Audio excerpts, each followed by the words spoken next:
So today we're going to compare London with Living Space. I've gone all out with a little gift there, peas in a pod, because that's what these poems are. They're very, very limited. On Google, if you Google gifts of peas in a pod, this is the best I could get. Note also the symbolic title with the yellow for Living Space and the blue for London. I've really gone all out today. So they are two peas in a pod. It does feel like they're in the anthology to be compared, but please don't feel like that limits you. There's, especially London, I think, has got a lot of other poems you can compare with depending on the theme. So don't segregate these two poems, but at the same time celebrate that you've got a really nice comparison opportunity here. So potential themes that you could get for these poems. We're unsure how they're going to word it really, because obviously we've had war, love and loss so far.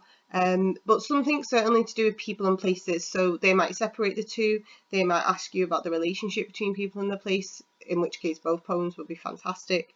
They might ask you about people's attitudes or hope or optimism. I don't think they'll use the word optimism because it's got to be accessible to everybody, but certainly something to do with people's attitudes or, you know, their feelings. The environment, possibly. It's quite a technical word, so I'm not sure if they would use that, but certainly that's something you could look at. And living conditions. I think living conditions is quite an interesting one. It brings in poems like Afternoons. So that's certainly one that they might have up their sleeve as well. Remember, we need to try and keep an open mind. We're never going to be able to preempt every potential theme they could ask. But certainly something around the idea of people and place is kind of the central thing we're going to look at with these two poems. Okay, so this lesson then, what I would like you to do is, obviously you're probably going to need to make these notes on line paper. You've probably annotated Living Space in London quite substantially by now. And I actually think it'd be better for you to make the notes on line paper, because it'll feel more like you're building a comparative essay outline, which is what we're going to look at for the rest of this week. If you can print out a copy of both poems and, you know, put them next to each other, then please do that, sort of how I've organised the slide. But, you know, if you can't, it really doesn't matter. Like I said, there are benefits to having the notes anyway. These are the last two poems that we're going to look at before Easter. So for the rest of the week, we are, like I've just said, we're going to focus on comparison essay skills, and I also want to get you set up a little bit more with your speeches, and then we'll come back after Easter to carry on with comparing more poems. So let's get started. So I just thought it'd be interesting, first of all, to just bring together the points that we've already made, so you can see kind of how much of a gift these poems are for comparison. So in London, we said that people were trapped and miserable. And in Living Space, we've said that people are hopeful and optimistic and, you know, and have faith. In London, we said that the speaker was an outsider who invites empathy towards the people. I actually think when you compare this to Living Space, actually it seems less so. The speaker doesn't really dig into the people of London, but we'll come back to that. In Living Space, the speaker is also an outsider, but they're pointing out things to celebrate about the people. It's certainly more intimate. In London, it's a protest poem. It's against the church, the palace, the control the government has, the chartered nature of the city and the river.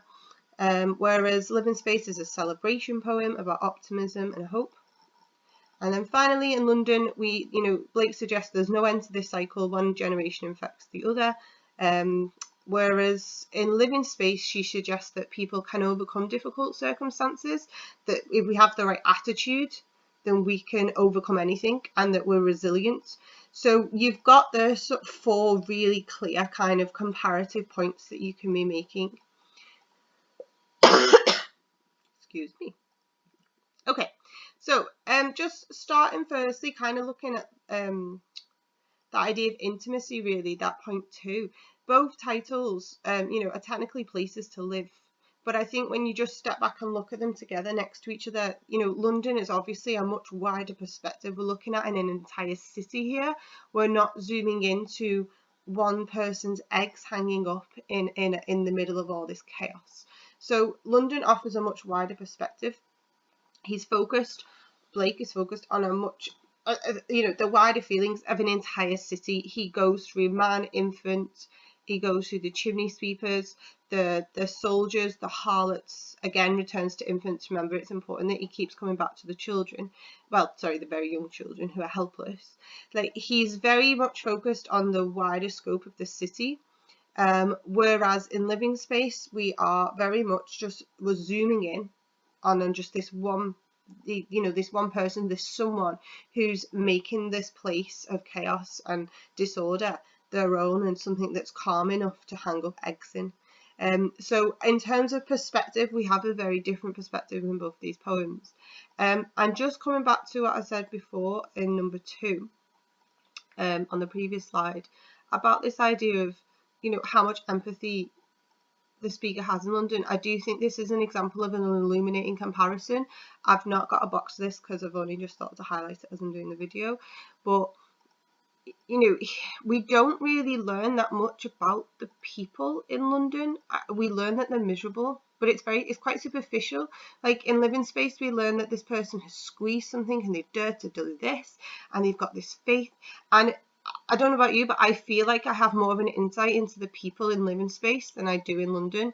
I feel like in London I'm ticking boxes of, yeah, they're miserable, yeah, they're woeful, they're weak, they're scared, they're crying,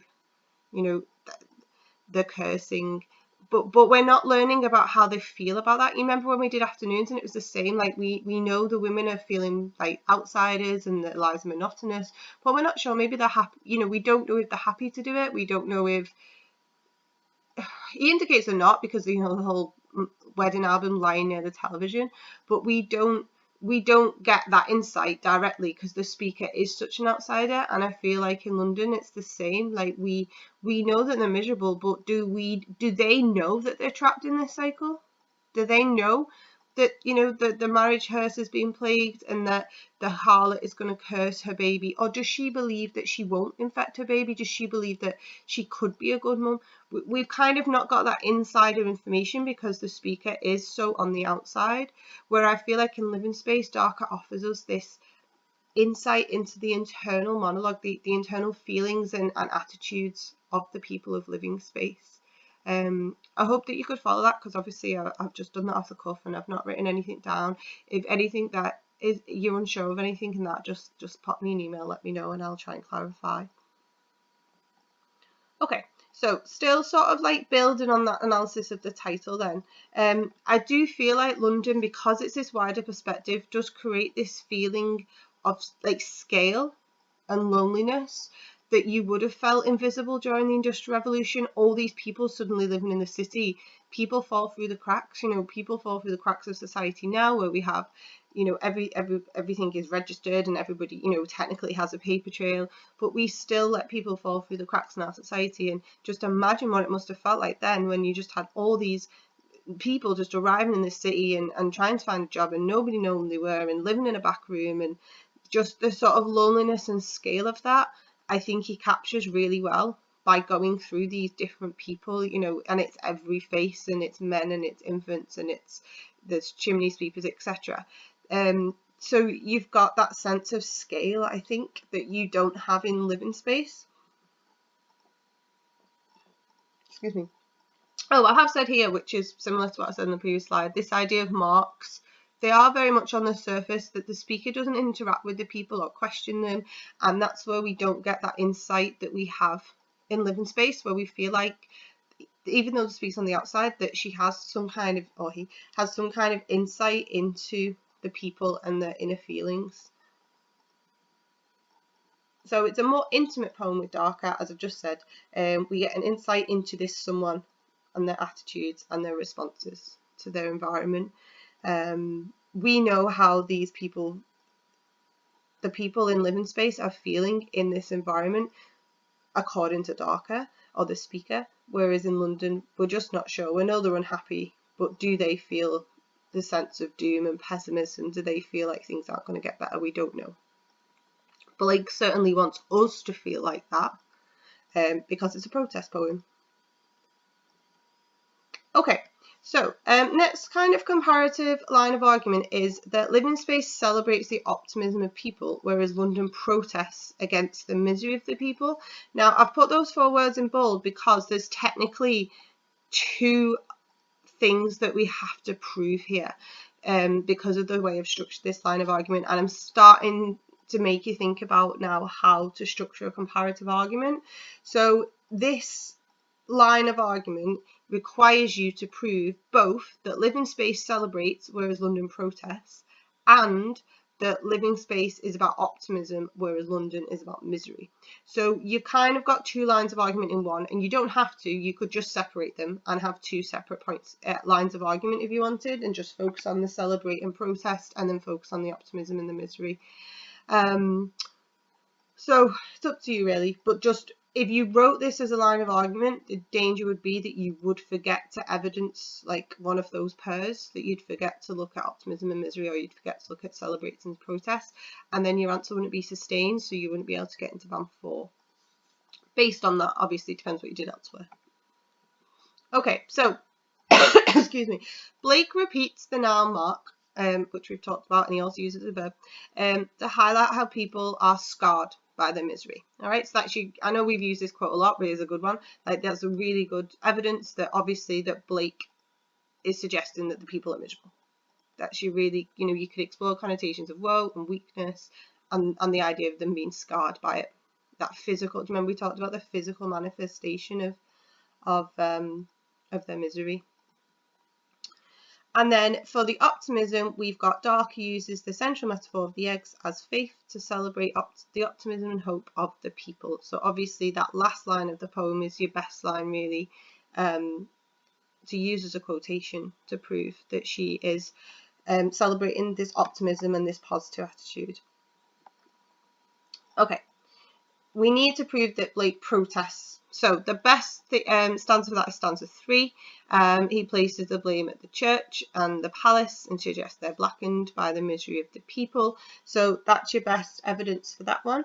Whereas Dharker celebrates this unknown person who has managed to squeeze a home into chaos and even dared to have faith it will last. They even dared to hang these eggs up in this structure that could fall apart at any minute. So there's the subtlety in her tone where she's, impressed. You might even use line 10 as well. The whole structure leans dangerously towards the miraculous. She's impressed by this, the way this is all staying together. And there is a celebratory feel all the way through. I think you would be amiss if you didn't compare the fact that Blake is basically protesting and suggesting there is no hope, whereas Living Space is a really optimistic, hopeful, celebratory poem. That's at the core the main difference between the two. Okay, a nice similarity, because you can also look at the differences, is that both poets capture the places that are difficult to live in. Like, if we step back and we look at this contextually, Mumbai in this part of Mumbai would have been very difficult to live, as obviously would London during the Industrial Revolution. However, one of the things that I think becomes obvious again when we're comparing London to Living Space, this illuminating comparison, is the fact that Blake does this by focusing on the effects of the place on the people rather than the place itself. So I'm going to build up this, just follow it through with me. Just step back and ask yourself, what do we actually learn about the city of London in this poem? The place itself. Pause for a water break.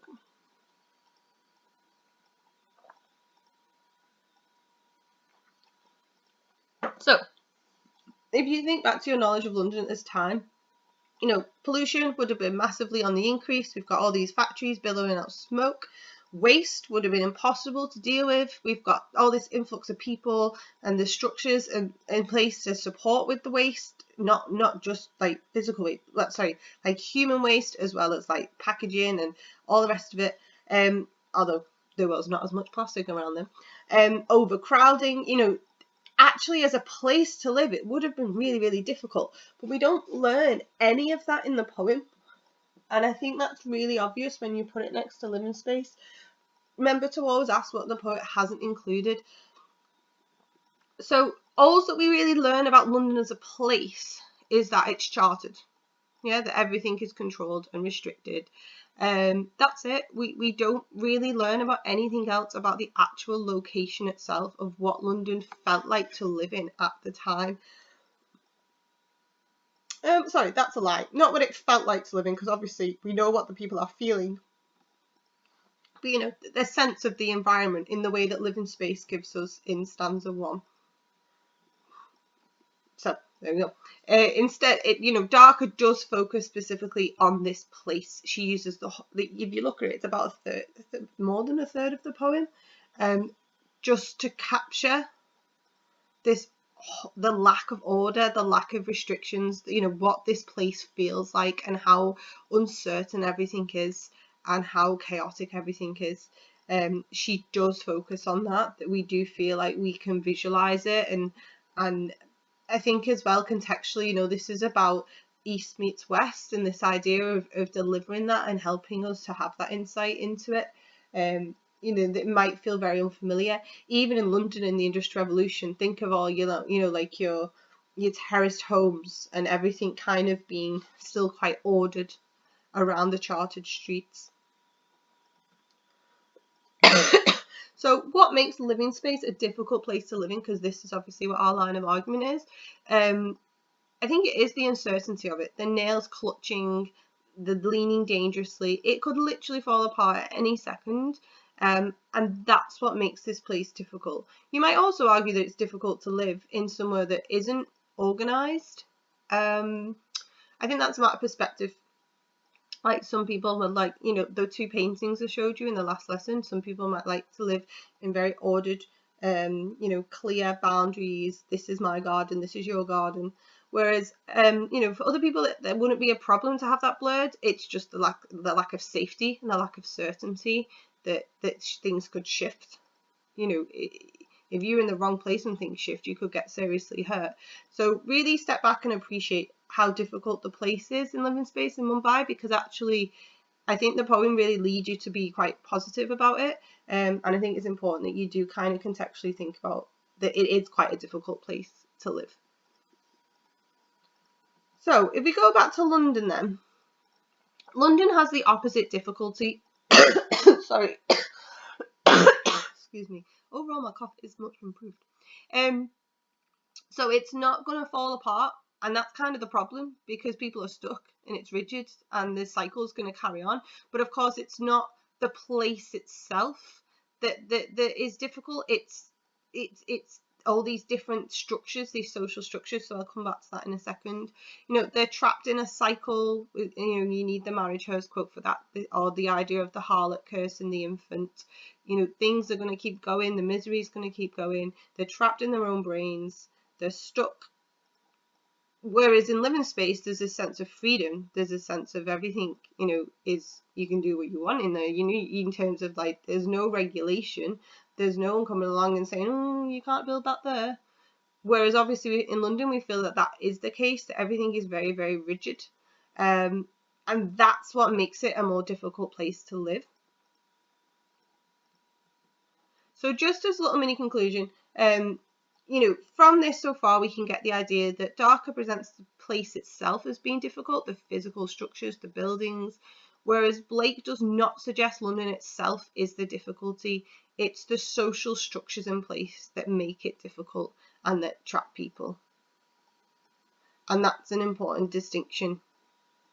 It's not the location, it's the social structures, it's society, it's the people and their choices, which again links back to afternoons. So we talked about that a lot for afternoons, didn't we? Okay, so why is London difficult? What are these social structures? So obviously it's filled with poverty. We've got the chimney sweeper and the harlot, these poor young children who are having to go out and contribute to the economy, make their own way in life. They couldn't go to school because they had to feed themselves, their families. This is a city that does not care for its children. You've got infants repeated twice, their cry of fear and their newborn infant's tear. This isn't a place that is easy to live in if it doesn't look after its children. So you can argue that in this respect, London is a more difficult place to live than Living Space, but only as presented in these poems, because if you step back, you could maybe argue that the same cycles and the same poverty could be applicable to Mumbai as well. How would a person move out of that environment and into somewhere that was a bit more stable? And I guess Dharker's point is, do they need to, because they're so positive and optimistic? But that's something to think about. So, contextually, the same issues probably exist in Mumbai. The point is that Dharker is aiming to celebrate and Blake is aiming to protest, and therefore they're focusing on very different things.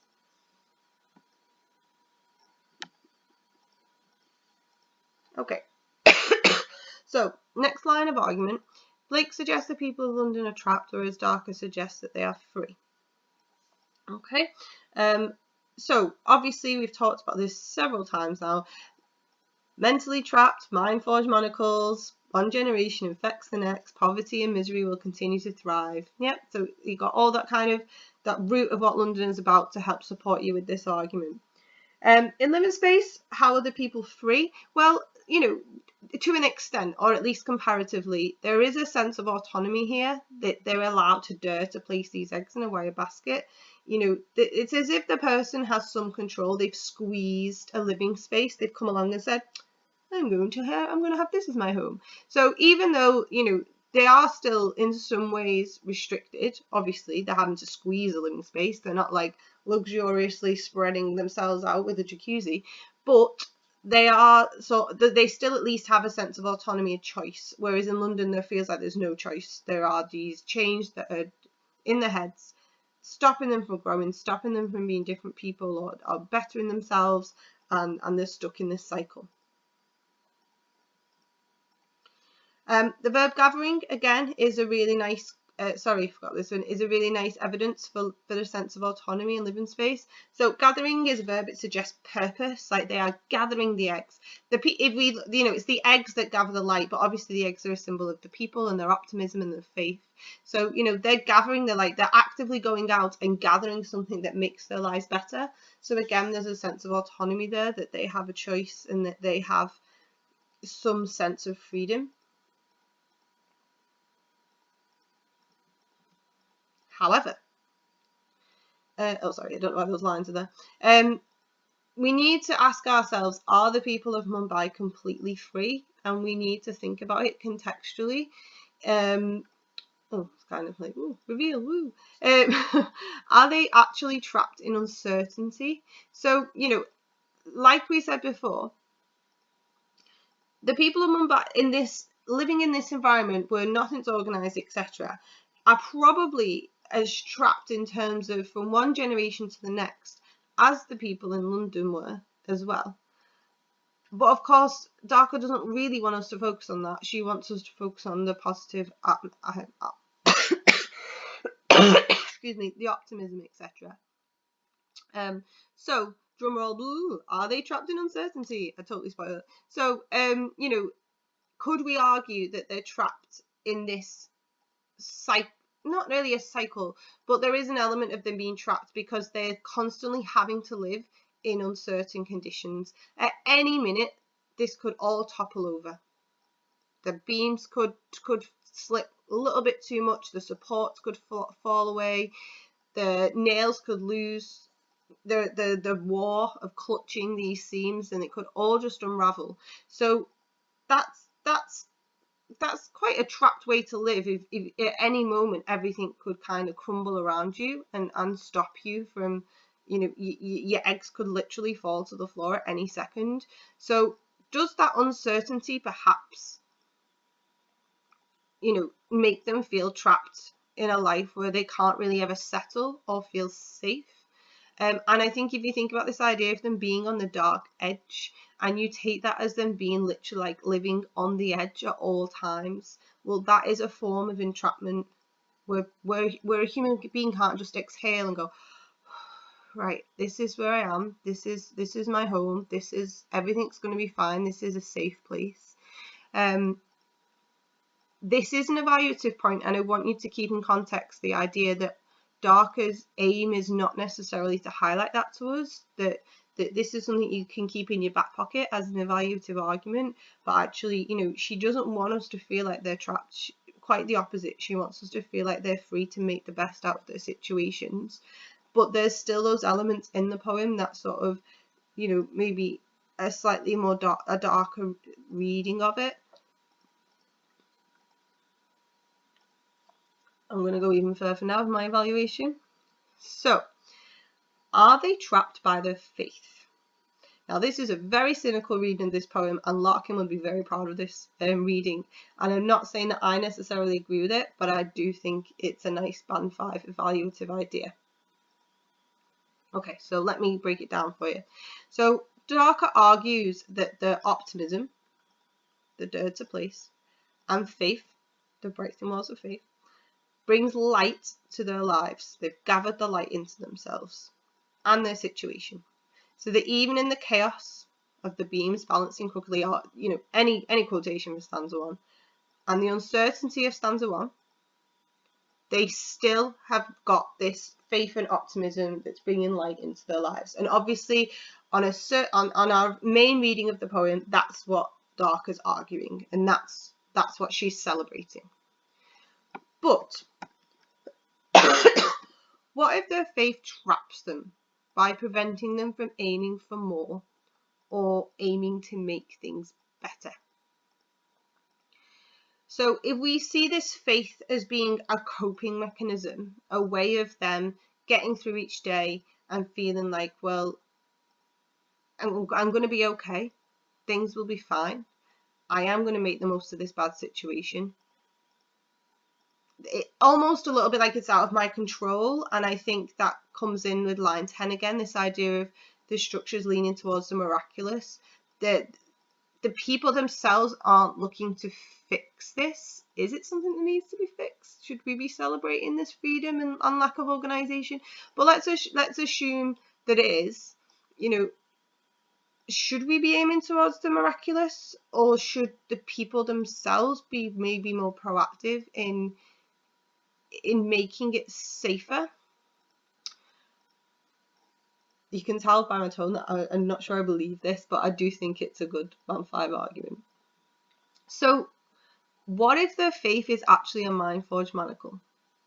What if their faith is preventing them from waking up and saying, I can control this situation, I'm going to do something about this, I'm going to make this safer, rather than being able to step back and think, well, actually, I think that you know, everything's going to be fine, so I'm just going to carry on doing what I'm doing and hope for the best.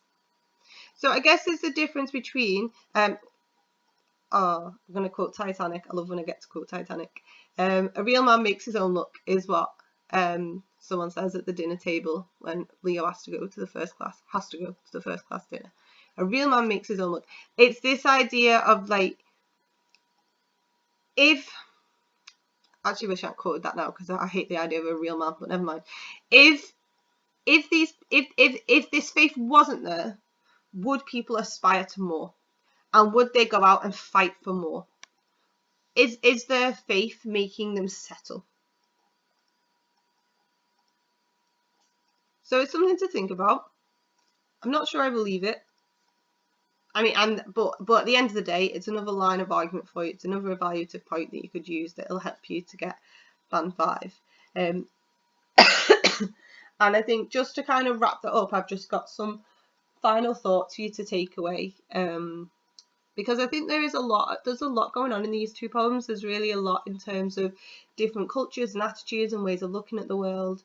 And I think there's a lot that you could take out of it personally in terms of the way you see things moving forward. So just kind of closing thoughts, really.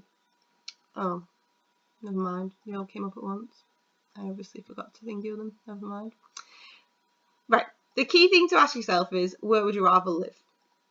You know, maybe faith is trapping these people, but actually, are they happier than the people of London? And is the lack of faith actually enabling the people of London to actually do anything about their situation? Not really. They're trapped anyway. So they might, you know, maybe a bit of faith and optimism would actually make their lives better if they did keep believing that things would get better. Number 2, would you rather be weighed down in misery and woe, or hopeful and optimistic? I guess that builds on what I've just said.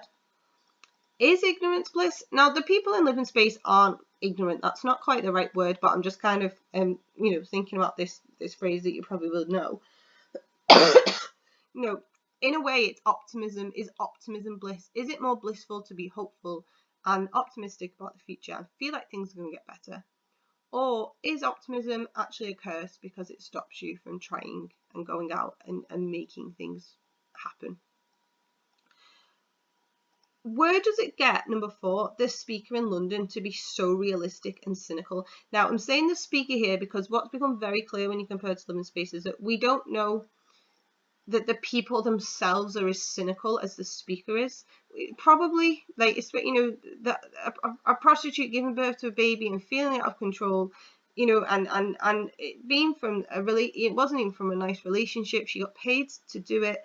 Like, it's obviously a horrible situation. They're probably, yes, very cynical, but remember that there is this sense that the speaker is telling us what they're feeling rather than giving us an insight into them themselves.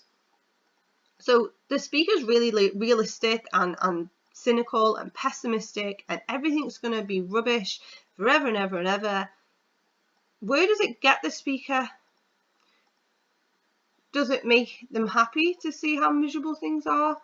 Or actually, can we look at it in terms of, where does it get Blake as a poem, as a protest poem, by, does Blake's poem inspire you to want to help the people of London more than Dharker's poem?